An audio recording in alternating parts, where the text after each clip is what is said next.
So hello friends, welcome back to your channel. तो आपको बता दें कि गुरु गोविंद सिंह इंद्रप्रस्थ यूनिवर्सिटी में बीएससी नर्सिंग के रजिस्ट्रेशन के लिए लास्ट डेट सिर्फ 27 और 28 बची हुई है।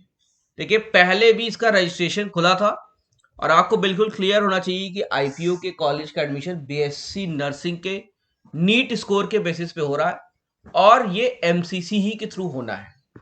ठीक है, तो अभी जो नोटिस इन्होंने लेटेस्ट निकाला है, आपने पढ़ा होगा लेकिन मैं उसको समझा दूं एक बार फिर से। इस नोटिस में ये कहा गया है कि schedule for online registration submission करके एक नोटिस निकाला है, काउंसलिंग पार्टिसिपेशन फीस करके निकाला है इन्होंने स्पेसिफिकली बीएससी नर्सिंग के लिए। ठीक है, उसमें इन्होंने कहा है कि पुराने नोटिफिकेशन की बात छोड़ दिया जाए तो 4 कॉलेज इन्होंने इंक्लूड किए इसमें। पहला है लक्ष्मीबाई बत्रा, दूसरा है सेंट स्टीफन कॉलेज, तीसरा है school of nursing Hindu Rao और चौथा है कस्तूरबा हॉस्पिटल। तो आईपीयू के ये 4 कॉलेजेस के लिए परस्पेक्ट में बात हो रही है और इसमें ये कहा गया है, ये नोटिस पहले भी आई थी लेकिन अब इन्होंने बताया है कि नीट यूजी क्वालिफाइड कैंडिडेट्स हुए फिल्ड ऑनलाइन एप्लीकेशन फॉर्म और जिन्होंने रिक्वेजिट फी नॉन रिफंडेबल 1200 रुपए जमा किया हुआ है, उनको रजिस्टर करके पे करना है काउंसलिंग फी 1000। और यहाँ पे इसकी डेट 27 और 28। तो मतलब एक ये मैं बताना चाह रहा हूँ कि दोबारा एक अपॉर्चुनिटी दी है रजिस्ट्रेशन कराने की। आपको पता होना चाहिए कि आईपीयू के लिए आपको रजिस्ट्रेशन 2 लेवल पे है। पहला रजिस्ट्रेशन आपको गुरु गोविंद सिंह इंद्रप्रस्थ यूनिवर्सिटी में है और दूसरा फिर डीट के लिए है। ठीक है, दूसरा नोटिस इन्होंने निकाला है कि who have not qualified who have not filled online application form. तो ये इंपॉर्टेंट है, जिसने अभी भी फॉर्म नहीं भरा। ठीक है, तो उनसे कहा गया है candidates are required to register and pay the 200 fees along with counselling fees 1000 और इसकी डेट भी 27 और 28 रखी गई है।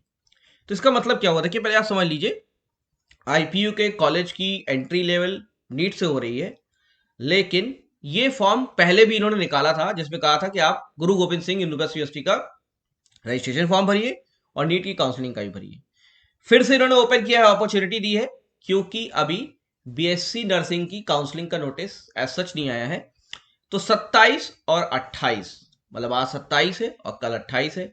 अभी भी जिन लोगों ने साइट पे जाके रजिस्ट्रेशन नहीं किया है इंद्रप्रस्थ यूनिवर्सिटी की साइट पे, या कर चुके रजिस्ट्रेशन और नीट का 1000 रुपए की जो काउंसलिंग फीस है वो नहीं किया है, तो अभी अपॉर्चुनिटी वो कर सकते हैं, उसमें काउंसलिंग में पार्टिसिपेट कर सकते हैं। फिर उन्होंने कहा है कि फिलिंग ऑफ चॉइसेस, इन 4 कॉलेजेस की बात कर रहा हूं मैं। ठीक है, ये 29-30 रहेंगी। ठीक है, तो 29 और 30 को आप फिर रजिस्ट्रेशन नहीं कर पाएंगे, आप चॉइस फिल करेंगे और वही कर पाएंगे जिन्होंने ऑनलाइन एप्लीकेशन फॉर्म 1200 रुपए और काउंसलिंग फी 1000 रुपए जमा किया हुआ है। अच्छा, ज्यादातर लोगों ने किया हुआ है, लेकिन जिन्होंने नहीं किया फिर अपॉर्चुनिटी है, रजिस्ट्रेशन करा सकते हैं और काउंसलिंग फी पार्टिसिपेट कर सकते हैं 27-28 को। फिर 29-30 को आपके पास ऑप्शन होगा चॉइस फिलिंग का, तो अभी चॉइस फिलिंग आप नहीं कर रहे हैं। और 31 तारीख को ठीक एक दिन बाद रिजल्ट डिक्लेयर इसका फर्स्ट राउंड का हो जाएगा। फर्स्ट राउंड के बाद आपको विलिंगनेस सबमिट करनी पड़ेगी 3 तारीख तक कि आप राजी हैं कि नहीं राजी, मतलब फ्लोट कर रहे हैं अपग्रेडेशन के लिए या फ्रीज कर रहे हैं, आपको अपग्रेडेशन नहीं चाहिए।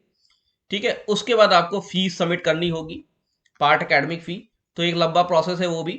और यहाँ पे पेमेंट ऑफ पार्ट एकेडमिक फी इन्होंने कहा है 40,000 रुपए। ये तब होगा जब आप डिक्लेरेशन रिजल्ट राउंड 1 का हो जाएगा, लेकिन अभी तो आपको पार्टिसिपेट करना है। तो जो पार्टिसिपेट करना चाहते हो ध्यान दें, 27 और 28 फिर से रजिस्ट्रेशन और नीट काउंसलिंग पार्टिसिपेशन का आपको फॉर्म करने का अपॉर्चुनिटी है। करने के बाद आपको चॉइस फिलिंग उसके बाद ही करनी है, उसकी डेट भी फिक्स है। और उसके बाद रिजल्ट आएगा 30 तारीख को और उसके बाद 31 तारीख 3 तारीख तक आपको, मतलब 31 के रिजल्ट के बाद 3 तारीख को तक आप जो है अपना आगे का प्रोसेस फॉलो कर सकते हैं, पेमेंट कर सकते हैं और रिपोर्ट करना है आपको कॉलेज में 4 तारीख को, 4 फरवरी को हो जाएगा। बाद में सेकंड काउंसलिंग होगी। अब जो सर्टिफिकेट लगने हैं आपको पता है दिल्ली के लिए क्या क्या चाहिए, दिल्ली रीजन में अगर हैं तो उनको प्रूफ होना चाहिए कि आप 12th स्टैंडर्ड 10+2 स्कीम एटलीस्ट पास हो, certificate from any school located in Delhi only. तो ठीक है ना, तो अगर दिल्ली रीजन में, ऐसे कई बच्चे पूछ रहे हैं सर दिल्ली के हैं तो क्या प्रूफ दिखा सकते हैं, कहीं बाहर रहते थे। तो अगर दिल्ली रीजन में आपको प्रूफ करना है कि हमको उसकी दिल्ली की सीट से लेना है, तो आपके पास 12th standard 10+2 scheme any school located in Delhi से करना है। देखिए, इसके पहले जो नोटिस आई थी वो नोटिस थी दिल्ली के नर्सिंग कॉलेजेस की जो दिल्ली यूनिवर्सिटी से रिलेटेड है। यहां बात हो रही है आईपीयू इंद्रप्रस्थ यूनिवर्सिटी से। इसकी नोटिस अभी एज सच नहीं आई थी, पहले नोटिस आई थी, लेकिन अब इसकी चॉइस फिलिंग स्टार्ट हो रही।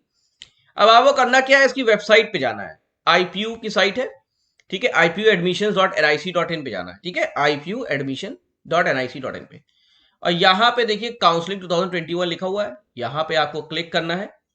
जैसे ही आप क्लिक करेंगे आपका पेज खुलेगा, यहाँ पे आपको न्यू कैंडिडेट रजिस्ट्रेशन यहाँ पे कराना है। सबसे पहले यहाँ पे एग्री कर लीजिएगा, पढ़ लीजिएगा सब चीज़ें, कैंडिडेट नेम डाल दीजिएगा, अपना मोबाइल नंबर ईमेल आईडी सही से डालिएगा, बहुत ज़रूरी होता है।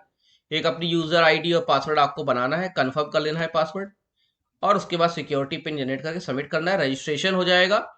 रजिस्ट्रेशन के बाद आपको यहाँ पे हम आपको फिर से बता दे रहे हैं, यहाँ पे जब आपका रजिस्ट्रेशन हो जाता है उसके बाद जो है आपको रजिस्टर्ड कैंडिडेट को यहाँ साइन इन करना है और आगे की प्रोसेस को फॉलो करना है, जो कि एमसीसी वेबसाइट पे जाके चॉइस फिलिंग होगी। तो अभी एक अच्छी अपॉर्चुनिटी है, क्योंकि बार बार ही होता रहा कि दिल्ली कॉलेजेस का क्या होगा, क्योंकि फर्स्ट टाइम नीट के थ्रू हो रहा है, इसलिए इतना अभी आगे पीछे अपॉर्चुनिटी दी जा रही है। तो 27-28 अपॉर्चुनिटी है, रजिस्ट्रेशन करा लीजिए, काउंसलिंग फीस सबमिट कर लीजिए। 28 के बाद आपको आपको जो है 28-29 फिर आपको चॉइस फिलिंग का मौका मिलेगा, फिर रिजल्ट डिक्लेयर होगा, फिर आपको अलॉटमेंट हो जाएगा। चॉइस फिलिंग अभी नहीं करनी, अभी अभी कल तक रजिस्ट्रेशन ओपन है। तो बने रहिए हमारे चैनल के साथ, जो कंफ्यूजन है ज़रूर पूछिएगा। दिल्ली का भी क्राइटेरिया यहाँ दिया है, कौन बच्चे दिल्ली में एप्लीकेबल है, कौन बच्चे दिल्ली में एप्लीकेबल नहीं, तो डॉक्यूमेंट पे ही वेरिफिकेशन होता है, आपके अपने कहने से नहीं होगा। ठीक है, तो बने रहिए हमारे चैनल के साथ। Thank you very much and best of luck.